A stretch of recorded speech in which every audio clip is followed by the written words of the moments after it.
আরে ভাইয়া ভাইয়া তাড়াতাড়ি ঘুম থেকে ওঠো, আজকে তোমাকে মেয়ে পক্ষ থেকে দেখতে আসছে। ভাই তোর নতুন শার্টটা দে। কেন দেব? আজকে মেয়ে পক্ষ থেকে দেখতে আসছে। আরে ভাই মেয়ে পক্ষ থেকে দেখতে আসছে, তোর নতুন জুতাটা দে। আরে ভাই তোর ঘড়িটা দে না। এবার তাহলে ঘর বাড়িগুলো তাড়াতাড়ি পরিষ্কার করে ফেলি, এই তো আমার কাজ প্রায় শেষ হয়ে গেছে। এবার আমি মেয়ে পক্ষ সামনে যাই, আমাকে দেখে তোরা পছন্দ করবেই করবে। আরে তুমি এখানে বসো। বলো বেটা তুমি কেমন আছো? ঠিক আছি, আপনারা নাস্তা করেন। আচ্ছা ঠিক আছে। আচ্ছা বেটা তুমি করোটা কি? আমি কি কাজ করি এখন আমি কি বলবো, কিন্তু তার আগে তোমরা এই দুইটা গেমের ভিতরে একটা গেমকে জিতিয়ে দেখাও। যদি তুমি ফ্রি ফায়ার গেম পছন্দ করে থাকো তাহলে ভিডিওতে লাইক করে চ্যানেলটি সাবস্ক্রাইব করো। আর পাবজি লাভার হলে কিছু করা লাগবে না, আজকে অবশ্যই তুমি তোমার প্রিয় গেমটাকে জিতিয়ে দেখাবা।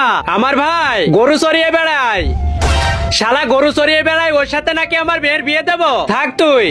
আরে তুই এটা কি বললি? এখন তো আমার আর বিয়ে হবে না, তুই এটা আমার সাথে কি করলি?